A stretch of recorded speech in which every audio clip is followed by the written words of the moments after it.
තෙරුවන් සරණයි ආයුබෝවන්. ධර්මාචාර්ය 2015-2016 අවුරුද්දේ බෞද්ධ ඉතිහාසය හා සංස්කෘතිය ප්‍රශ්න පත්‍රයට අදාළව ලැබුණු ප්‍රශ්න වලින් 2, 3 සහ 4 කියන ප්‍රශ්න වලට ආදර්ශ පිළිතුරු සාකච්ඡා කරන්නටයි අපි මෙතනදී සූදානම් වෙන්නේ. මීට කලින් තේරවාදී බුද්ධ ධර්මයේ මූලික ඉගැන්වීම්, බෞද්ධ විනය මාර්ගය හා පාලි භාෂා පරිචය, ඒ වගේම අභිධර්මය කියන විෂයන් 3ට ප්‍රශ්න පත්‍ර 3කට අදාළව වර්ෂ 3ක ප්‍රශ්න පත්‍ර අපි මේ වෙද්දී සාකච්ඡා කරලා තියෙනවා. ඉතින් ඒ ප්‍රශ්න පත්‍ර සාකච්ඡාවන් ඔබට නරඹන්නට පුළුවන්කම තියෙනවා. භාගත කරගන්නට පුළුවන්කම තියෙනවා. පිරිවෙන දහම් පාසල අපගේ YouTube නාලිකාව ඔස්සේ පිරිවෙන දහම් පාසල කියන මේ විදිහට ටයිප් කරලා බලන්න. එතකොට මෙන්න මේ වගේ ලාංඡනයක් තියෙනවා.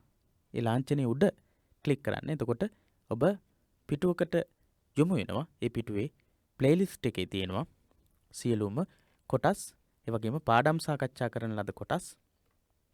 ඒ විදිහට බොහෝ කාරණාවන්, බොහෝ වැදගත් වෙන දේවල් ඔබට අපගේ නාලිකාව තුළ දැක ගන්නට පුළුවන්කම තියෙනවා. ධර්මාචාර්ය විභාගයට වගේම දහම් පාසල් අවසාන විභාගයට වගේම දහම් පාසල් ශ්‍රේණි විභාග සඳහාත් එම සාකච්ඡාවන් ඉතාමත් වැදගත් වෙනවා. ධර්මාචාර්ය විභාග ප්‍රශ්න පත්‍ර 2015-2016 අවුරුද්දේ ප්‍රශ්න පත්‍රය. 4 වෙනි ප්‍රශ්න පත්‍ර අංක 4 විදිහට තමයි බෞද්ධ ඉතිහාසය හා සංස්කෘතිය ප්‍රශ්න පත්‍රය ලැබෙන්නේ. තරමක් විශාල පොතක් සහ සංකීර්ණ කරුණු කාරණාවන් ගොඩක් තියෙන, ඒ වගේම සාමාන්‍ය ගත්තොත් අසමත් වෙන ප්‍රමාණය වැඩි ප්‍රශ්න පත්‍රයක් තමයි බෞද්ධ ඉතිහාසය හා සංස්කෘතිය කියන ප්‍රශ්න පත්‍රයේ බෞද්ධ ධර්මාචාර්ය විභාගයේදී. ඉතින් ඒ නිසා අපි මේ කරන සාකච්ඡාවන් ඔබට වැදගත් වේවි. ඉතාමත් හොඳින් විභාගයට සූදානම් වීම සඳහා. අපි බලමු ප්‍රශ්න පත්‍රයේ ප්‍රශ්න 4කට පමණක් පිළිතුරු සපයන්නට කියලා තියෙන දෙවැනි කොටසේදී. පළවෙනි කොටසේදී ලකුණු 30කට ආසන්න ප්‍රමාණයක් ලැබෙන්නේ පළවෙනි කොටසේදී. පළවෙනි කොටසේ පළවෙනි ප්‍රශ්නයේ යටතේ රෝම ඉලක්කම් 10ක් යටතේ ප්‍රශ්න ලැබෙනවා. අපි ඒ කෙටි ප්‍රශ්න කිහිපයකුත් සාකච්ඡා කරන්නට බලාපොරොත්තු වෙනවා. ඒ වගේම අනුමාන ප්‍රශ්න පත්‍රයක් සාකච්ඡා කරන්නටත් බලාපොරොත්තු වෙනවා. ඒ නිසා මුලින්ම අපි ප්‍රශ්න පත්‍ර ව්‍යුහය, ඒ වගේම ප්‍රශ්න පත්‍රවල කොයි වගේ පාඩම් වලින්ද ප්‍රශ්න සාකච්ඡා කරලා තියෙන්නේ, ප්‍රශ්න යොමු වෙලා තියෙන්නේ කියන කරුණු පිළිබඳව හොඳ වැටහීමක්, අවබෝධයක් ඇති කරගන්නට සහ අපි පිළිතුරු ගොනු කරන්නට යොමු වෙන්නට ඕන මෙන්න මේ විදිහට කියන එක පිළිබඳව තේරුම් ගන්නට අපි කරන මේ සාකච්ඡාව ඔබට වැදගත් වේවි. දෙවැනි කොටසේ දෙවැනි ප්‍රශ්නේ පළවෙනි රෝම ඉලක්කමේ තියෙන ප්‍රශ්නේ පළවෙනියටම අපේ අවධානයට ගමු. පළවෙනියටම තියෙන්නේ සර්වාස්තිවාද නිකායේ උන්නතිය උදෙසා කනිස්ක රජුකින් සිදු වූ සේවය පහදන්න කියලා. සර්වාස්තිවාදී නිකායේ 5 වෙනි පාඩම තමයි සර්වාස්තිවාදී නිකායේ උන්නතිය උදෙසා කනිස්ක රජුගේ සේවය ඇතුළත් වෙන කනිස්ක රජතුමා විසින් සිදු කරන ලද 4 වෙනි ධර්ම සංගායනාව හා සම්බන්ධව තොරතුරු සාකච්ඡා වෙන පාඩම කනිස්ක රජතුමා කියන පාඩම. ඉතින් මේ පාඩමේ සඳහන් වෙනවා සර්වාස්තිවාදී නිකායේ උන්නතිය උදෙසා කනිස්ක රජතුමා විසින් සිදු කරන ලද දේවල්. ඉතින් සර්වාස්තිවාදී නිකාය උදෙසා කනිස්ක රජතුමා විසින් සිද්ධ කරන කාරණාවන් කිහිපයක් අපිට කෙටියෙන් පෙළගස්වන්නට පුළුවන්. පළවෙනියට අපිට දක්වන්න පුළුවන් සිව්වන ධර්ම සංගායනාව පැවැත්වීම.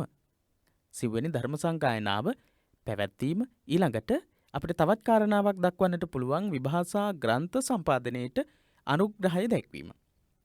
සර්වාස්තිවාදී නිකායට අයිති වෙන්නේ ප්‍රධාන වශයෙන් විභාෂා ග්‍රන්ථ කියන මේ ග්‍රන්ථ සාහිත්‍ය. ඉතින් මේ ග්‍රන්ථ සාහිත්‍ය නිර්මාණය කිරීමත් එක්ක සර්වාස්තිවාදී නිකායේ දියුණුව ඉතා ශීඝ්‍රයෙන් සිද්ධ වෙනවා.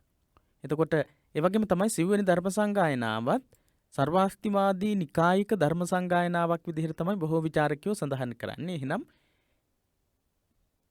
4 වෙනි ධර්ම සංගායනාවට අනුග්‍රහය ලබා දීමත් සර්වාස්තිවාදී නිකායේ උන්නතිය වෙනුවෙන් කරන ලද කාර්යයක් විදිහට අපිට කතා කරන්න පුළුවන්.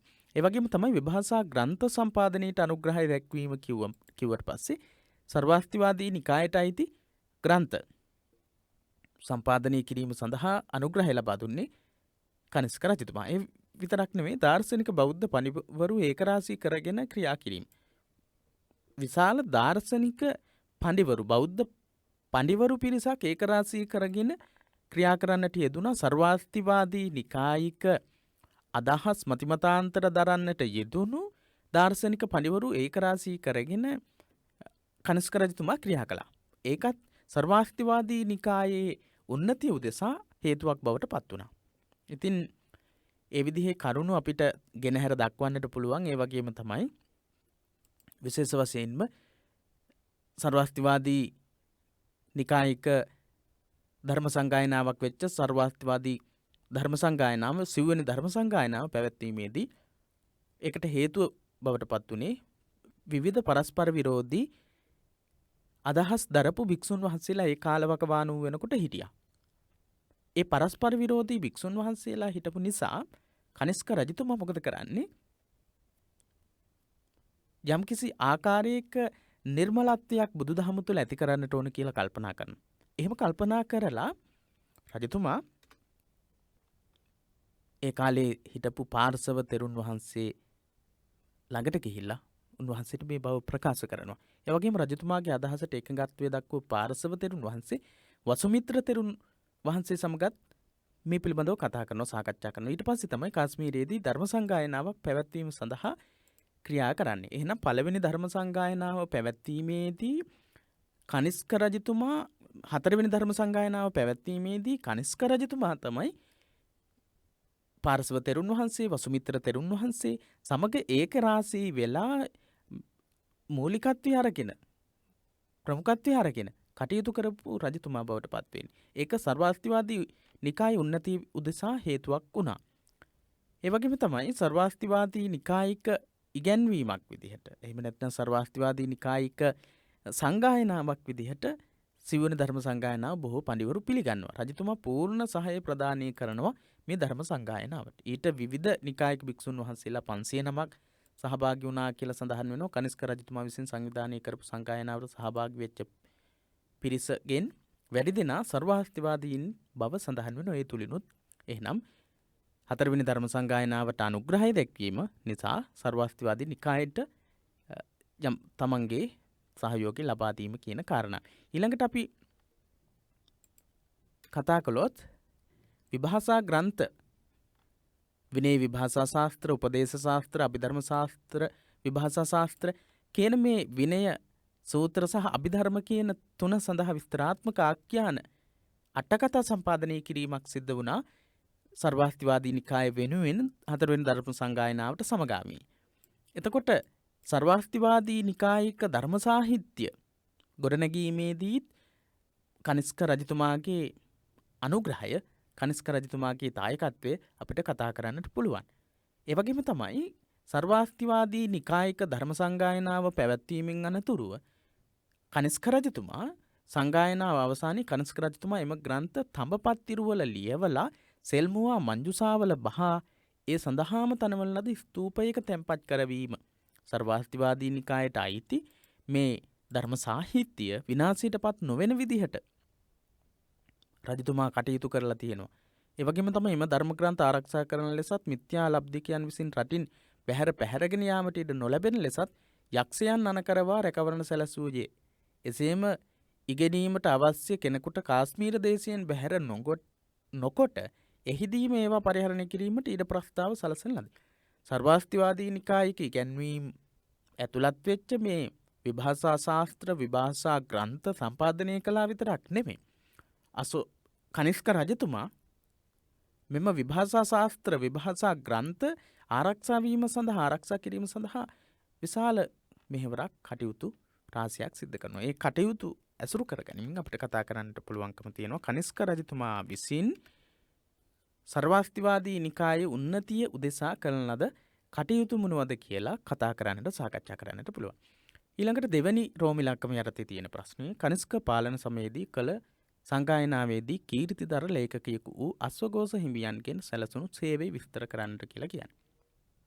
අශ්වඝෝෂ හාමුදුරුවෝ වැඩ ඉන්නේ කනිෂ්ක පාලන සමයේ. ඉතින් මේ වකවානුවේ ශ්‍රාවස්තියට අයත් සාකේත නුවර කීර්තිදර බෞද්ධයෙකු විදිහට තමයි, බෞද්ධ ලේඛකයෙක් විදිහට තමයි අශ්වඝෝෂ තෙරුන් වහන්සේ වැඩ ඉන්නේ. සවැත් නුවරට අයත් සාකේත නුවර කීර්තිදර බෞද්ධ ලේඛකයෙක් විදිහට සටහන් වශයෙන් පැවති ඉහත සඳහන් කළ විභාෂා අටුවා කතා ශාස්ත්‍රීය ලේඛන බවට සැකසීම උන්වහන්සේට පවරන ලදී.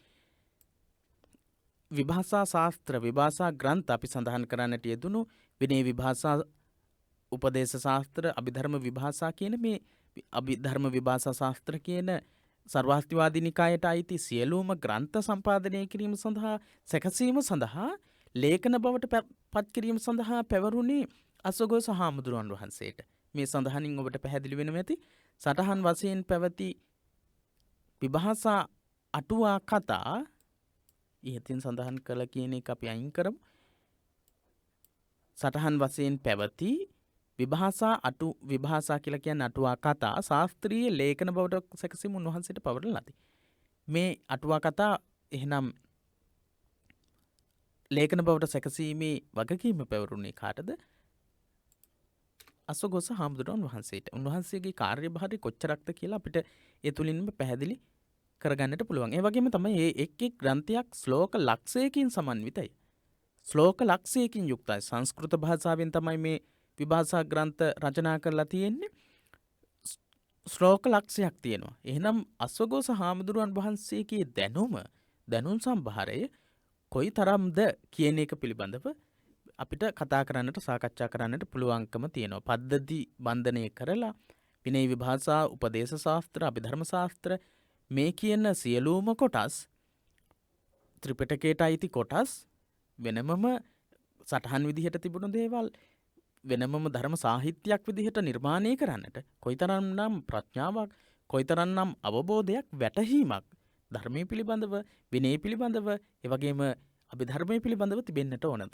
ඒ විදිහේ ධර්මයේ අභිධර්මයේ විනය මේ සියල්ලක් පිළිබඳව මනා අවබෝධයක් වැටහීමක් තිබුණු තෙරුන් වහන්සේ කෙනෙක් තමයි එහෙනම් අසගොස තෙරුන් වහන්සේ. ඉතින් මේ කරුණු සම්බන්ධ කරගෙන සර්වාස්තිවාදී අභිධර්ම සර්වාස්තිවාදී සමස්ත ධර්ම සාහිත්‍ය ගොඩනගා ගැනීමේදී අනුග්‍රහය දක්වපු තෙර කෙනෙක් විදිහට අපිට සාකච්ඡා කරන්නට පුළුවන්කම තියෙනවා. මහා ප්‍රඥෙක් විදිහට අපිට සාකච්ඡා කරන්නට පුළුවන්කම තියෙනවා. දැනුම් සම්භාරයකින් යුක්ත පඬිවරයෙක් විදිහට අපිට එක එක අංශ වලින් සාකච්ඡා කරන්නට පුළුවන් ඒ තොරතුරු වලට අනුව අස්වඝෝෂ තෙරුන් වහන්සේ. ඊළඟට තුන්වෙනි රෝම ඉලක්කම යටතේ තියෙන ප්‍රශ්නෙට අපේ අවධානය යොමු කරමු. බෞද්ධ ඉතිහාසය හා සාහිත්‍ය අතින් සලකන කල කනිෂ්ක සංගායනාව අතිශය වැදගත් තැනක් උසුලයි. මේ අදහස විමර්ශනය කරන්න. බෞද්ධ ඉතිහාසය හා සාහිත්‍ය අතින් සලකනකොට කනිෂ්ක සංගායනාව මෙන්න මේ දෙකට අවධානය යොමු කරන්න. බෞද්ධ ඉතිහාසය ඊළඟට සාහිත්‍ය බෞද්ධ සාහිත්‍යයත් බෞද්ධ ඉතිහාසයත් කියන දෙක සම්බන්ධයෙන් සාකච්ඡා කරනකොට කනිෂ්ක සංගායනාව එහෙම නැත්නම් හතරවෙනි ධර්ම සංගායනාව සර්වාස්තිවාදී ධර්ම සංගායනාව වැදගත් වෙන්නේ ඇයි කියලා අපිට කතා කරන්නට පුළුවන්කම තියෙනවා. කනිෂ්ක සංගායනාව කියලා කියන්නේ හතරවෙනි ධර්ම සංගායනාව. ඉතින් මුලින්ම සඳහන් වෙන බුදු සමය වෙළඳගත්තට පස්සේ විවේක අවස්ථාවලදී ආගමික උපදේශයන් ලබා ගැනීම සඳහා භික්ෂුන් වහන්සේලා රාජමාලිගාවට වැඩම කරවාගෙන විවිධ දේශනාවන් ශ්‍රවණය කරනවා. මේ දේශනාවන් ශ්‍රවණය කරන අවස්ථාවේදී විවිධ ධර්ම විවරණ ඉදිරිපත් කරනවා. ඒ විවිධ ධර්ම විවරණ ඉදිරිපත් කිරීම නිසා රජතුමා තුල යම්කිසි සැකයක් ඇති වුණා. ඒ සැකයට භාජනය වෙච්ච කාරණාව නිසා මෙහෙම වුණේ ඇයි කියන එක සොයමින් ඉඳලා ඒකට පිළිතුරක් විදිහට කනිෂ්ක රජතුමා ධර්ම සංගායනාව පැවැත්වුවා කියන එක ඓතිහාසික කාරණාවක් විදිහට එක පැත්තකින් අපිට කතා කරන්නට පුළුවන්කම තියෙනවා. බුදු සමය වැළඳගත්තට පස්සේ රජතුමා විසින් කනිෂ්ක රජතුමා විසින් භික්ෂුන් වහන්සේලා රාජමාලිගාවට වැඩම කරවාගෙන ධර්මයේ ශ්‍රවණය කරනවා. ඒ වගේ මේ කාලේ වෙනකොට භික්ෂුන් වහන්සේලා විවිධාකාරයේ උදහස් ඉදිරිපත් කරන තත්වයට පත් වෙලා තියෙනවා. ඒ හේතුවෙන් හතරවෙනි ධර්ම සංගායනාව පවත්වන්නට සිද්ධ වුණා කියන කාරණාව අපිට එක පැත්තකින් කතා කරන්නට පුළුවන්කම තියෙනවා ඓතිහාසික තොරතුරක් විදිහට.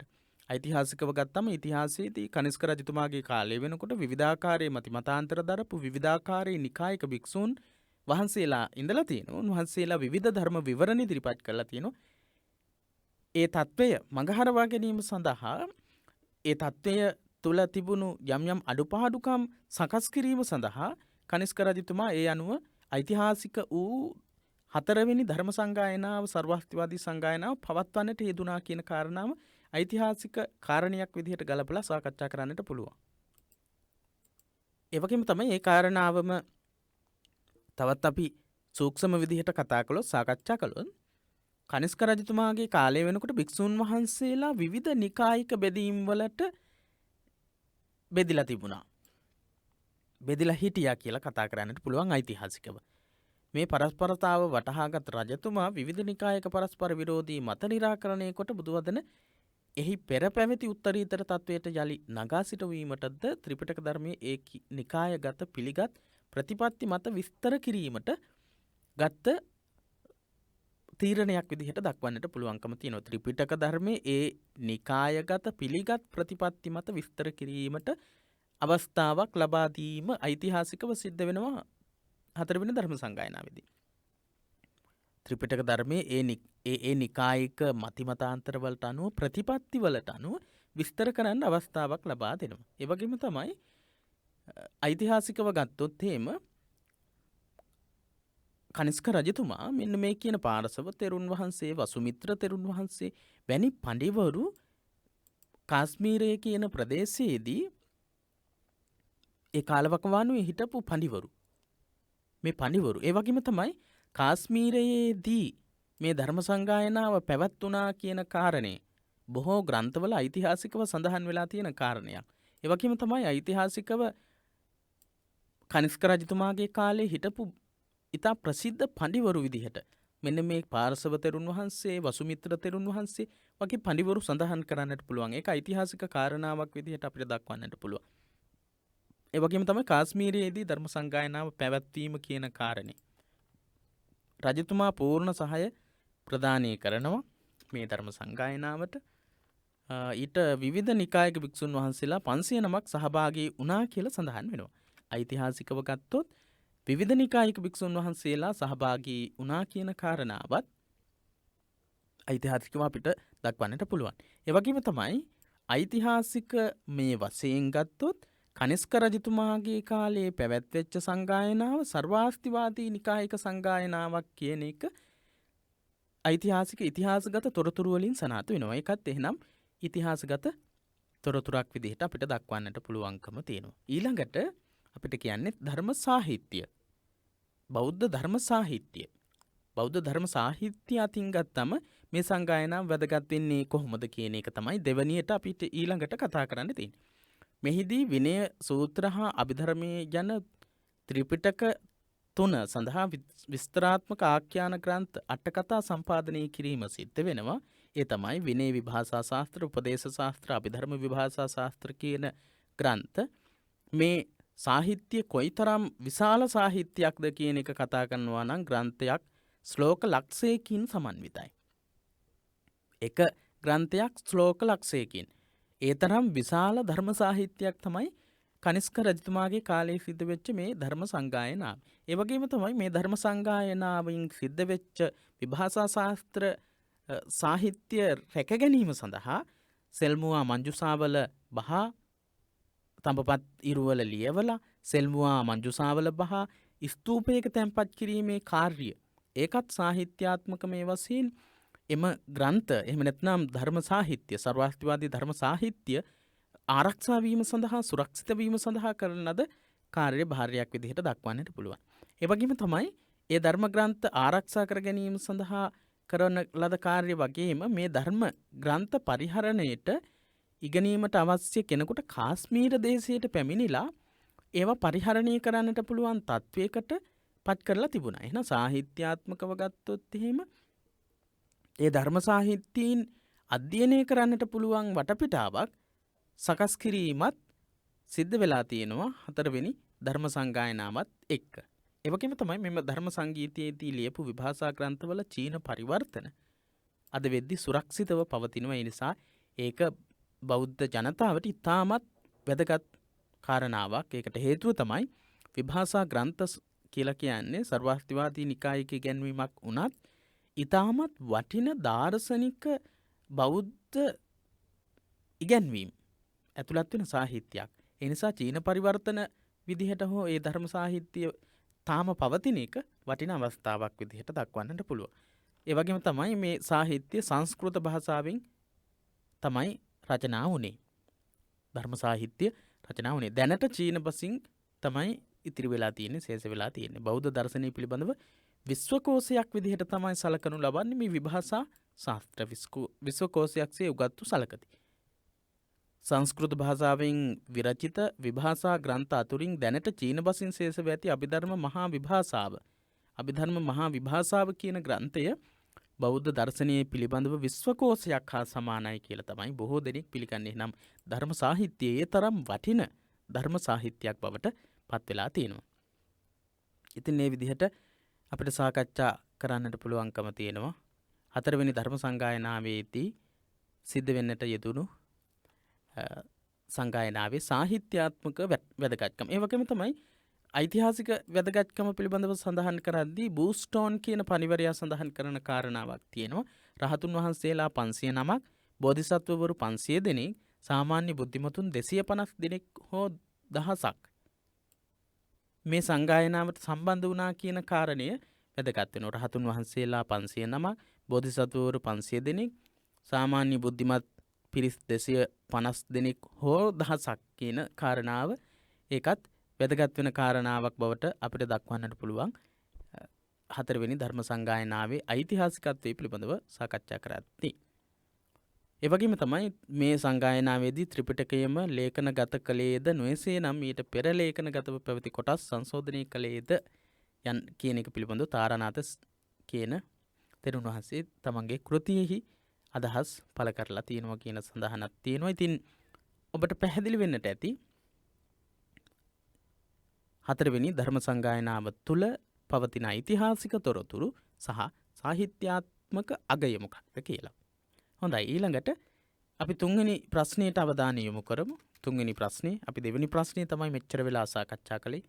විනාඩි 22ක් වගේ කාලයක් සාකච්ඡා කළා. ඔබට ඒ වගේ කාලයක් යොදා ගන්නට පුළුවන්. ඊටත් වඩා කාලයක් යොදා ගන්නට පුළුවන් එක ප්‍රශ්නයක් සාකච්ඡා කිරීම සඳහා. කාලය කළමනාකරණය කරගෙන බෙදාගෙන ඔබට පාවිච්චි කරන්නට පුළුවන්. ඉතින් තුන්වෙනි ප්‍රශ්නය රෝම ඉලක්කම් 1 6වෙනි පාඩමට අදාළ තොරතුරු වලින් අහන ලද ප්‍රශ්නයක්. මහායානික ඉගැන්වීම් සම්බන්ධයෙන්. මහායාන බුදු සමයෙහි දාර්ශනික හා ආගමික අංශ යටතේ අවධානයට පාත්‍ර වන ඉගැන්වීම් ගැන හැඳින්වීමක් කරන්න. මහායාන බුදු සමයෙහි දාර්ශනික හා ආගමික අංශ යටතේ අවධානයට පාත්‍ර වන මහායානික ඉගැන්වීම් ඉතාමත් පැහැදිලි ඉගැන්වීම් සමුදායක් රාශියක් විදිහට අපිට ඉගෙන ගන්නට පුළුවන්කම තියෙනවා. ධර්මාචාර්ය සංස්කෘතිය පොතට අදාළව තියෙන තොරතුරු වල ඉතාමත් වටින කාරණාවන් මහායානික ඉගැන්වීම් සම්බන්ධව යම්කිසි අවබෝධයක් ඇති කර ගන්නට හේතු වෙන කාරණාවන් සංක්ෂිප්තව දක්වලා තියෙනවා, දැක්වීමක් තියෙනවා. ඉතින් ඒ කාරණාවන් ටික හොඳින් අධ්‍යයනය කරන්න ඔබට විභාගයේදී ඉතාමත් ලෙහෙසි පහසු ප්‍රශ්න කිහිපයක් තෝරා ගන්නට ඒක හේතුවක් වේවි. ඒ වගේම තමයි මහායානික ඉගැන්වීම් හා සම්බන්ධ තියෙන තොරතුරු ටික පාඩම් කරගන්න, මතක තියාගන්න. දස භූමි, ඒ වගේම මහායානික සම්ප්‍රදාය තුල ඉගැන්වෙන සය ආකාර වූ පාරමිතා ආදී ඉගැන්වීම්, ඒ වගේම බෝධිසත්ව සංකල්පය, ඒ වගේම බෝධිචිත්තය, මේ කියන කාරණාවන් පිළිබඳව අවධානය යොමු කරන්න. මෙතනදී අහන්නේ මහායාන බුදු සමයෙන් දාර්ශනික හා ආගමික අංශ මතුවලා ඇවිල්ලා තියෙනවා. දාර්ශනික අංශය සහ ආගමික අංශය කියලා අංශ දෙකක්. ඒ අංශ දෙක ගැන වෙනමම පාඩමක වෙනමම අනුමාතෘකාවක් යටතේ සාකච්ඡා කරලා තියෙනවා. ඉතින් මහායාන බුදු සමයේ ඉගැන්වීම් අධ්‍යයනයේ පහසුව සඳහා කොටස් දෙකකට බෙදන්න පුළුවන්. ඒ කොටස් දෙක තමයි ආගමික අංශය සහ දාර්ශනික අංශය කියලා කියන්නේ. මහායානික ආගමික අංශය, මහායානික දාර්ශනික අංශය කියලා. බුදුදහම තුළ තේරවාදී ආගමික අංශය සහ දාර්ශනික අංශය කියලා අපිට කතා කරන්නට පුළුවන්කම තියෙනවා. ආගමික මේ වශයෙන් ගොඩනගෙන පරිසරය, ඒ වගේම දාර්ශනික මේ වශයෙන් ගොඩනගෙන පරිසරයන් ගැන කතා කරන්නට පුළුවන්. ඒ වගේම ආගමික සහ දාර්ශනික කියලා අංශ දෙකක් තියෙනවා. මේ අංශ දෙකම මහායාන බුදු සමය තුලින් සංවර්ධනය වූ බව දැක ගන්න පුළුවන් කියලා සඳහන් කරලා මහායානයේ පසුකාලීන අභිසංවර්ධනයේ දෙස විචාරපූර්වකව බලනකොට මෙන්න මේ කියන දාර්ශනික අවස්ථාවන් වලට පත්වෙනවා මහායානික ඉගැන්වීම. මධ්‍යමික සම්ප්‍රදාය, මාධ්‍යමික සම්ප්‍රදාය. ඒ වගේම ඊට අමතරව මාධ්‍යමික සම්ප්‍රදායට අමතරව යෝගාචාර දර්ශන සම්ප්‍රදාය, යෝගාචාර අභිධර්ම සම්ප්‍රදාය විදිහට ගොඩ නැගෙනවා. මේ කියන සම්ප්‍රදායන් ගොඩනැගීම අපිට දැක ගන්නට පුළුවන්. ඉතින් අපිට කතා කරන්නට තියෙන්නේ මහායානික ආගමික සහ දාර්ශනික අංශ පිළිබඳව. මෙහෙම කතා කරනකොට බෝධිසත්ව චර්යාවෙහි මහත්මය ප්‍රකට කරනු ලබන්නේ ආගමික අංශයේ උත්කෘෂ්ඨතාව ප්‍රකාශ වන ස්වරූපයෙන්. මහායානික ඉගැන්වීම තුළ ආගමික අංශයේ උත්තරීතර භාවය සහ උත්කෘෂ්ඨත්වයේ ප්‍රකට වෙන ප්‍රකාශ වෙන කියවෙන අවස්ථාව තමයි මෙන්න මේ කියන බෝධිසත්ව චර්යාවෙහි මහත්වේ. බෝධිසත්ව චර්යාව, බෝධිසත්ව කියන තත්වය, බෝධිචිත්ත කියන තත්වය, මේ බෝධිසත්ව චර්යාව කියන එක ඉතා විශාල සාහිත්‍යයක් තුළ, එවැගේම විශාල ඉගැන්වීම් රාශියක් තුළ ගොඩනැගෙන සංකල්පයක් වෙලා තියෙනවා. ආගමික අංශයේ ප්‍රධානතම සංකල්පය එහෙනම් මොකක්ද? බෝධිසත්ව චර්යාව. බෝධිසත්ව චර්යාව. මහායානයේ ආගමික අංශයේ ප්‍රධානම ඉගැන්වීම තමයි බෝධිසත්ව චර්යාව. මහායාන බුදු සමයේ දාර්ශනික අංශයේ අග්‍රඵලය වශයෙන් ශූන්‍යතාවාදී, විඥානවාදී වගේ ඉගැන්වීම්. ඒක තමයි අපි සඳහන් කළේ මාධ්‍යමික දර්ශනය සහ යෝගාචාර සම්ප්‍රදාය කියලා. ශූන්‍යතාවාදී ඉදිරිපත් කරන්නේ මාධ්‍යමික සම්ප්‍රදාය. ඒ වගේම තමයි යෝගාචාර විඥානවාදී සම්ප්‍රදාය. යෝගාචාර සම්ප්‍රදාය විඥානවාදයේ ඉදිරිපත් කරනවා. එහෙනම් අංශයක්, එකාංශයක් ආගමික අංශයේ උත්කෘෂ්ඨත්වයේ කියවෙනවා බෝධි චර්යාව තුලින්.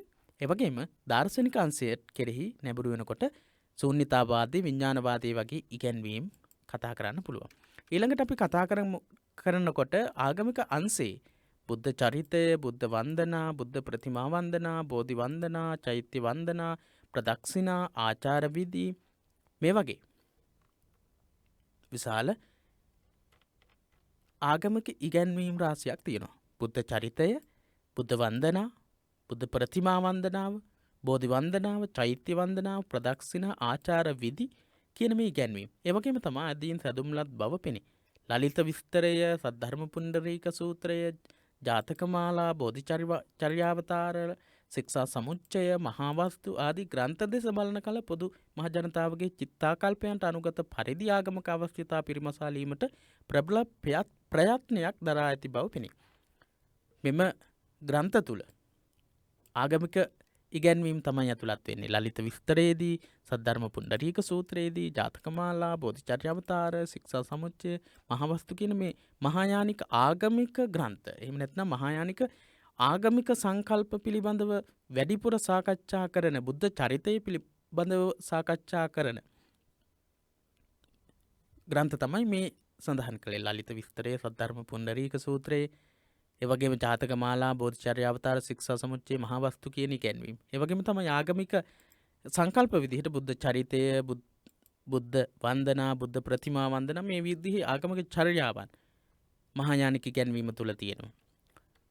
ඒ විදිහේ අංශ අපිට සාකච්ඡා කරන්නට පුළුවන්කම තියෙනවා. ඒ වගේම තමයි කෙසේ වුවද තේරවාදී සම්ප්‍රදායට වඩා පොදු ජන සිතුම් පැතුම් වලට නැඹුරු පොදු ජන අවශ්‍යතා පිරිමසාලන විදිහේ ඉගැන්වීම් සමුදායක් සැබවින්ම මහායානික ඉගැන්වීම තුළ තියෙනවා. ආගමික මේ වශයෙන් ගත්තොත් තේරවාදී සම්ප්‍රදායට වඩා ආගමික මේ වශයෙන් මිනිසාගේ අවශ්‍යතා, පොදු ජනතාවගේ සිතුම් පැතුම් වලට ආගමික මේ වශයෙන් යම් සහනයක් දෙන්න, ආගමික මේ වශයෙන් මේ පුද්ගලයන්ට යම් සහනයක්, යහපතක් සලසන්න අවශ්‍ය කරන නිර්මාණ රාශියක් ආගමික මේ වශයෙන් ගොඩ නැගිලා තියෙනවා. ඒ වගේම තමයි මහායාන බුදු සමය පිළිබඳව කතා කරන බොහෝ ශ්‍රී ලාංකික උගත්තු ඒ හුදෙක් තන්ත්‍ර මන්ත්‍ර ආදී මිත්‍යා මත ප්‍රකාශ කරන්නක් කියලා දක්වනවා.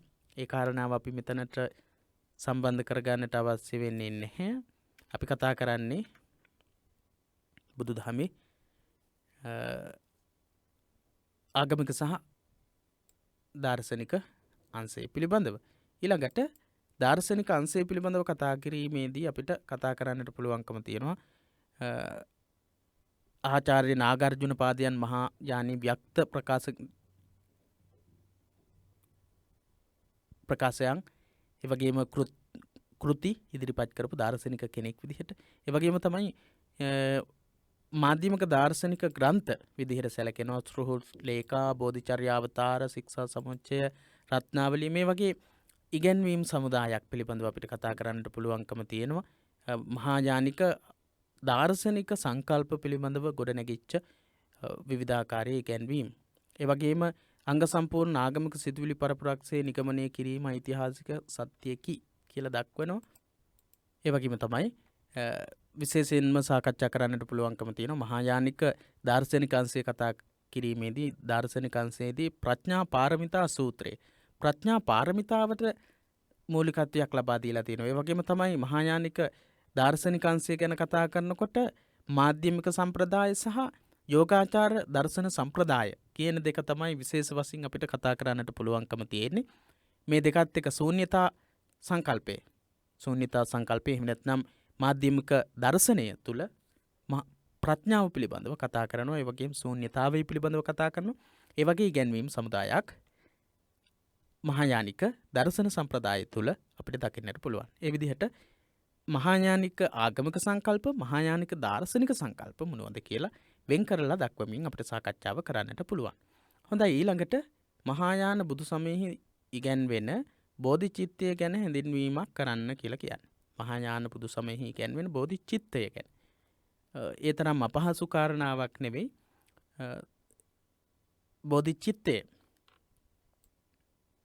බෝධිචිත්තය මේ බෝධිචිත්තය නමින් හැඳින්වේ. සකල සත්වයන් සංසාරයෙන් ගොඩ කරනු පිණිස බුදුවෙන් වායිගත් දැඩි අධිෂ්ඨාන හිත තමයි බෝධිචිත්තය කියලා කියන්නේ.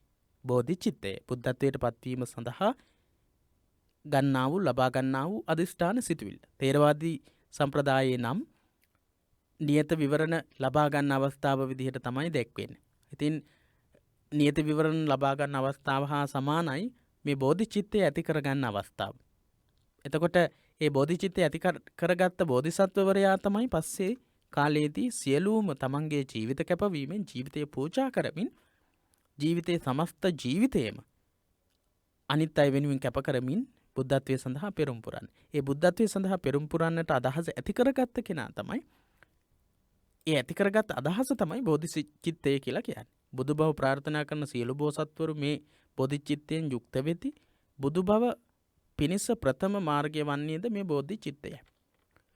බුදු බව ප්‍රාර්ථනා කරන සියලුම බෝධිසත්වවරු ඇති කරගන්න සිතක් තමයි බෝධිචිත්තය කියන්නේ. ඒ විතරක් නෙමෙයි බුදු බව පිණිස ප්‍රථම මාර්ගය වෙන ඉගැන්වීම බවට පත් වෙන්නේ බෝධිචිත්තය. මීට කරුණාව සහ ප්‍රඥාව කියන දෙකත් එකතු වෙනවා.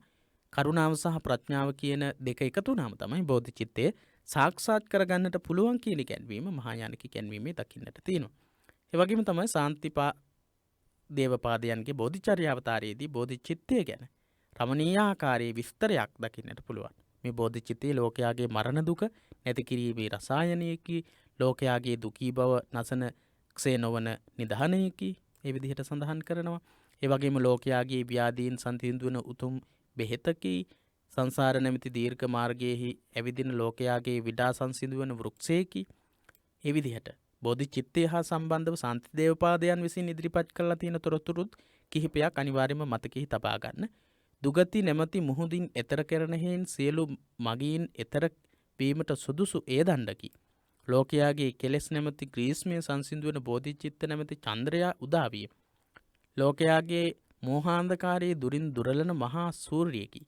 සද්ධර්ම නැමැති කිරි මුහුද කැළතීමෙන් හටගත් වෙඬරු පිඬකි බෝධිචිත්තය. ඔය විදිහට බෝධිචිත්තය කියන්නේ මොකක්ද? කොයි වගේ කැපවීමක්ද? ඒ තුලින් බලාපොරොත්තු වෙන්නේ මොකක්ද කියන එක ඉතා පැහැදිලිව සඳහන් වෙලා තියෙන කාරණාවන් තියෙනවා. ඉතින් ඔබට මතක තබා ගන්නට පුළුවන් කාරණාවන් කිහිපයක් ගොනු කරලා ලියා ගන්න වගේම පාඩම් කරගන්න. ඔබට ඒක වැදගත් වේවි. ඒ වගේම තමයි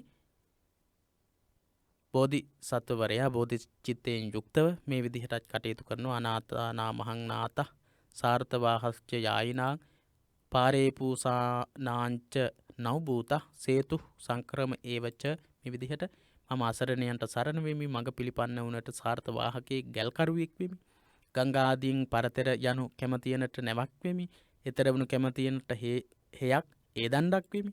ඒ විදිහට පොතේ යටින්ම සඳහන් වෙලා තියෙනවා මේ විදිහේ ශ්ලෝක කිහිපයක්. ඒ ශ්ලෝක කිහිපයේ තියෙන අදහසත් ඔබට අරගන්නට පුළුවන්කම තියෙනවා බෝධි චිත්තය පිළිබඳව සාකච්ඡා කරද්දී. එහෙනම් පරම ජීවිතයක් ගත කරන අනික්කා වෙනුවෙන් තමන්ගේ සමස්ත ජීවිතයම කැප කරමින් බුද්ධත්වයේ ප්‍රාර්ථනා කරන කෙනාගේ බුද්ධත්වය සඳහා ඇති කරගන්නා වූ සිත තමයි බෝධිචිත්තය විදිහට සඳහන් කරන්නට පුළුවන්කම තියෙන.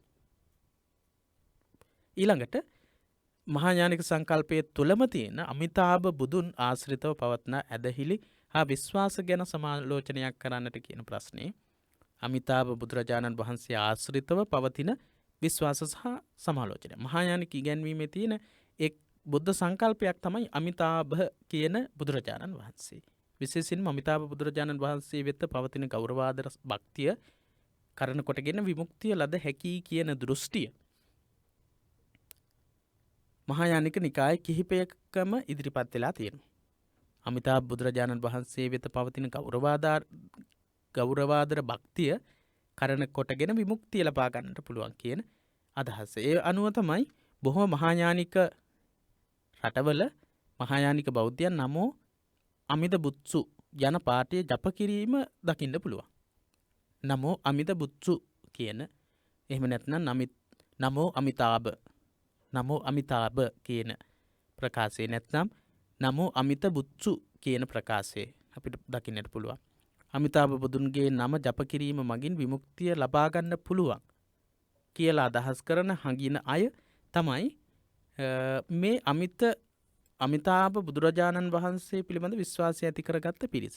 ඒ වගේම ජපානයේ වෙනම නිකායක් දකින්න පුළුවන් මේ අමිතාභ බුදුරජාණන් වහන්සේගේ විශේෂත්වයන් සිතා නිර්මාණය කරගත්ත නිකාය. අවලෝකිතේශ්වර සමන්ත භද්‍රාදී බෝසතුන් බිහි කරගත්තාසේ අමිතාභ බුදුරදුන්ද ගෞතම සාක්‍ය මුනීන්ද්‍රයාණන්ට යෙදුන උපලක්ෂණ නාමයකට පොවා ගත්ත අවස්ථාවක් විදිහට ගන්නට පුළුවන්කම තියෙනවා. කෙසේ නමුත් අමිතාභ බුදුරජාණන් වහන්සේ පිළිබඳව විවිධ ඉගැන්වීම් විවිධ විශ්වාස මහායානිකයන් අතර තියෙනවා. මනුස්සත්වය ආරෝපණය කිරීමෙන් ಭಾರತೀಯ බෞද්ධයන් විසින්ම මේ අමිතාභ බුද්ධ කියන සංකල්පය ගොඩනගා ගන්නට ඇති කියන විශ්වාසය තමයි බොහෝ පරිවරුන්ගේ තියෙන්නේ.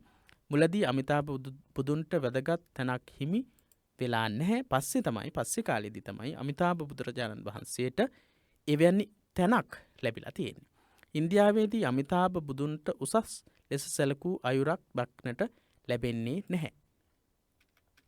එහෙනම් ඒ සංකල්පේ පස්සේ තමයි ගොඩනැගිලා තියෙන්නේ. අමිතාභ බුදුන්ගේ චරිතයෙන් මූර්තිමත් කරන ගැලවුම් කාර්යානන්ගේ චරිතයට තේරවාද බුදුස්වාමීන් අනුග්‍රහයක් නොලැබේ. අමිතාභ බුදුරජාණන් වහන්සේගේ චරිතයෙන් පෙන්눔 කරන්නේ ගැලවුම් කාර්යයේ ලක්ෂණ. ඒකට ඒ තරම් ලැබි කමක් තේරවාද සම්ප්‍රදාය තුල පෙන්눔 කෙරෙන්නේ නැහැ. තේරවාදී සම්ප්‍රදාය තුල ප්‍රතික්ෂේපිතයි අමිතාභ බුදුරජාණන් වහන්සේ පිළිබඳ සංකල්පය. ඉතින් ඒ විදිහේ අමිතාභ බුදුරජාණන් වහන්සේ පිළිබඳව කල්පනා කරන බුදුන් වෙත දැඩි විශ්වාසය තබා විමුක්තිය පතන අය චීනයේ ජපානයේ කියන මේ මහායානික රටවල් වල දකින්නට පුළුවන් බහුලව දකින්නට හැකියාව තියෙනවා. හොඳයි ඊළඟට 4 වෙනි ප්‍රශ්නෙට අපි අවධානය ಭಾರತೀಯ වික්‍රමශිලා විශ්වවිද්‍යාලයේ පැවති අධ්‍යාපන තත්ත්වය පැහැදිලි කරන්නට කියලා කියන්නේ. වික්‍රමශිලා විශ්වවිද්‍යාලයේ පැවති අධ්‍යාපන තත්ත්වය. වික්‍රමශිලා විශ්වවිද්‍යාලය ඉතා දියුණු මට්ටමක පැවතුණු විශ්වවිද්‍යාලයක්. වික්‍රමශිලා විශ්වවිද්‍යාලයේ ආචාර්ය මණ්ඩලයේ 118 දෙනෙකුගෙන් යුක්ත වෙලා තියෙන අධ්‍යාපනය පිළිබඳව කතා කරද්දී අපිට ආචාර්ය වරු 108 දෙනෙක් ඉගැන්වීම් කටයුතු වල යෙදලා ඉඳලා තියෙනවා.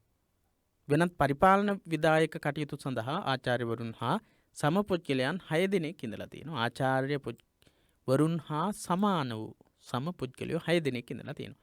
මේ 114 දෙනා අධ්‍යාපන කටයුතු හා පරිපාලනය සම්බන්ධ විධායක කටයුතු භාරව කටයුතු කරපු පිරිසක් විදිහට දක්වන්නටත් පුළුවන්කම තියෙනවා වික්‍රමශිලා විශ්වවිද්‍යාලයේ අධ්‍යාපනික කටයුතු හා සම්බන්ධව. විශ්වවිද්‍යාලයේ වෙනත් කුදුමහත් කටයුතු සඳහා සේවක පිරිසක් වෙනමම ඉඳලා තියෙනවා. අධ්‍යාපනික කටයුතු හා සම්බන්ධව ක්‍රියා කරන්නට යෙදුණු 114 දෙනෙක් ඉඳලා තියෙනවා. ආචාර්යවරු 108 8 දෙනෙක් ඊට අමතරව වෙනත් පරිපාලන විධායක කටයුතු සඳහා ඉගැන්වීම් කටයුතු වලදීම පරිපාලන විධායක කටයුතු සිදු කිරීම සඳහා ඉඳලා තියෙන 6 දෙනෙක්. ඒ 6 දෙනත් එක්ක 114 දෙනෙක් ඉඳලා තියෙනවා. විශ්වවිද්‍යාලයේ වෙනත් කුදුමහත් කටයුතු සඳහා වෙනත් සේවක පිරිසක් ඉඳලා තියෙනවා. වික්‍රමශිලා විශ්වවිද්‍යාලයේ විෂය මාලාව නාලන්දා විශ්වවිද්‍යාලයේ තිබුණු ලෞකික විෂය ධාරාවන්, බෞද්ධ දර්ශනය හා සම්බන්ධ විෂය ධාරාවන් මේ වගේ විෂය ධාරාවන් ඔස්සේ ගොඩනැගිලා තිබිලා තියෙනවා. විවිධ විෂය ධාරාවන් යටතේ ඉගැන්වීම් කටයුතු කරලා තියෙනවා. ශ්‍රාවකයාන බුදු සමය පිළිබඳව, ඒ වගේම මහායාන බුදු සමය පිළිබඳව ඉගැන්වීම සාමාන්‍ය පරිදි විෂය මාලාවන් තුල ඉගැන්වීමට ලක් වෙලා තියෙනවා. තන්ත්‍රයාන බුදු සමය පිළිබඳ සුවිශේෂව ඉගැන්වීම් කටයුතු වික්‍රමශිලා විශ්වවිද්‍යාලයේ දකින්න පුළුවන්.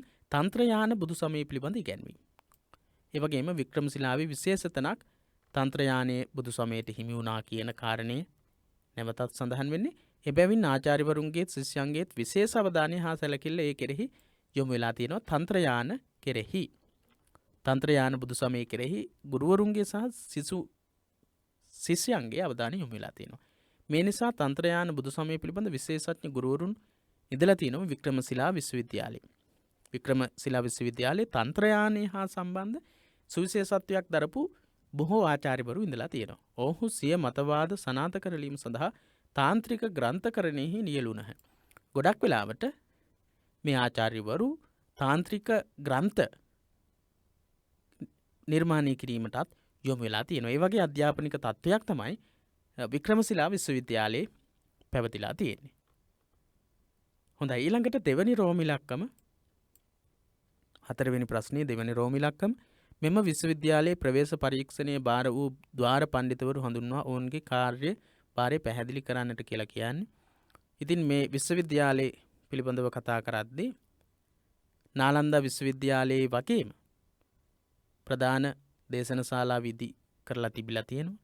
විද්‍යා ගෘහය යන නමින් හැඳින්විනි. මේක මේ ප්‍රධාන ශාලාව විද්‍යා ගෘහ කියලා තමයි හඳුන්වලා තියෙන්නේ. ඒ වගේම විද්‍යා ගෘහයට ඇතුල් වීමට දොරටු 6ක් තිබිලා තියෙනවා. අන්න ඒ දොරටු 6 තමයි මේ දොරටු භාරව හිටපු ද්වාරපාලකවරු, ද්වාර පඬිත කියන නමින් හඳුන්වපු පිරිස ඉඳලා තියෙන්නේ. වික්‍රමශිලා විශ්වවිද්‍යාලීය ප්‍රවේශ පරීක්ෂණයේ බෙහෙවින් අසීරු එකක් බවට පත් වුණා. මේ ද්වාරපාලකවරුන් තමයි ඒ පැමිණෙන පිරිස් පරීක්ෂණයකට ලක් කරන්නේ. ප්‍රවේශ පරීක්ෂණය කිරීම තමයි සිද්ධ කරන්නේ. ද්වාර පඬිතවරු නවක සිසුන් දැඩි පරීක්ෂාවට ලක්කොට සුදුස්සන් පමණක් තෝරා ගැනීම තමයි ප්‍රවේශ පරීක්ෂණයෙන් සිද්ධ වෙන්නේ. ප්‍රවේශ පරීක්ෂණයෙන් මොකක්ද සිද්ධ වෙන්නේ? ද්වාර පඬිතවරු විසින් නවක සිසුන් විදිහට ඇතුළත් වෙන පිරිස් දැඩි පරීක්ෂාවට ලක් කරලා සුදුස්සන් තෝරා ගැනීම තමයි මේ ද්වාර පරීක්ෂකවරුන්ගේ කාර්යභාරය බවට පත් වෙන්නේ. විද්‍යා මණ්ඩප 6ක් තිබිලා තිනවා. ඒ විද්‍යා මණ්ඩපයේ ඒ ද්වාර පඬිතයාට බාර වෙලා තියෙනවා.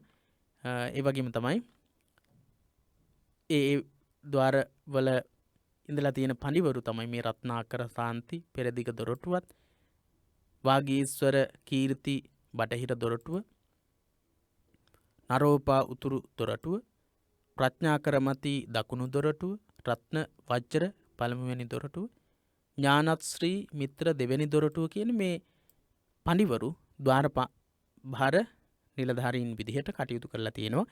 මේ රත්නාකර සාන්ති, වාගීස්වර කීර්ති මේ විදිහට සඳහන් වෙන ද්වාර පඬිතවරු හැම දෙනාගේම ප්‍රධාන කාර්යය තමයි නවක අලුතින් විශ්වවිද්‍යාලයට සම්බන්ධ වෙන අය පරීක්ෂා කර බැලීමේ කාර්යය තමයි ඒ පිරිස විසින් සිදු කරලා තියෙන්නේ.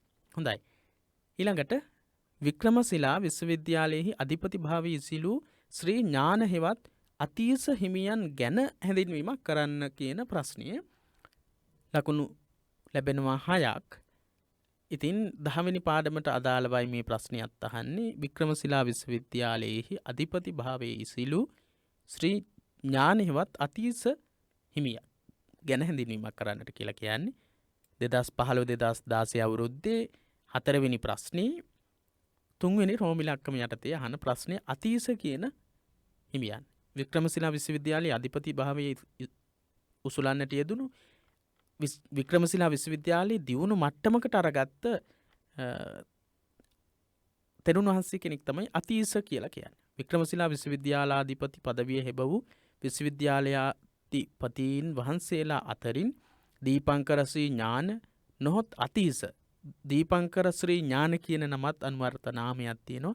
අතීස තෙරුන් ක්‍රිස්තු වර්ෂ 980ත් 1053ත් ස්වාමීන්ද්‍රයන් වහන්සේ අතිශය සම්භාවනීය වූහ. උන්වහන්සේ වික්‍රමශිලා විශ්වවිද්‍යාලයේ අධිපතිත්වයේ දරලා තියෙන මෙන්න මේ වර්ෂයේ ක්‍රිස්තු වර්ෂ 980ත් 1053ත් කාලයේදී ඒ වගේම තමයි අතිශය සම්භාවනීයත්වයට පත් වෙලා තියෙනවා වික්‍රමශිලා විශ්වවිද්‍යාලයේ තුල මේ කාලය තුල කටයුතු කරපු මේ අතීස කියන තෙරුන් වහන්සේ. එහෙම නැත්නම් දීපංකර ශ්‍රී ඥාන කියන තෙරුන් වහන්සේ. එහෙනම් උන්වහන්සේගේ අනික් අන්වර්ථ නාමය ගැන සඳහන් කරන්නට පුළුවන්. උන්වහන්සේ වික්‍රමශිලා විශ්වවිද්‍යාලයේ කොයි කාල සීමාවේදීද කටයුතු කරලා තියෙන්නේ කියලා දක්වන්නට පුළුවන්කම තියෙනවා. ඒ වගේම තමයි අතිශය සම්භාවනීයත්වයට පත්වෙච්ච තෙරුන් වහන්සේ කෙනෙක් විදිහට වික්‍රමශිලා විශ්වවිද්‍යාලයේ කටයුතු කරලා තියෙනවා කියලා අපිට අධිපතිත්වයේ දරලා තියෙනවා කියලා අපිට කියන්නට පුළුවන්කම තියෙනවා.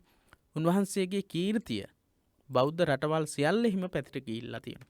ඒ තරම් තත්වයකට උන්වහන්සේගේ ගෞරවාදරය ලැබිලා තියෙනවා.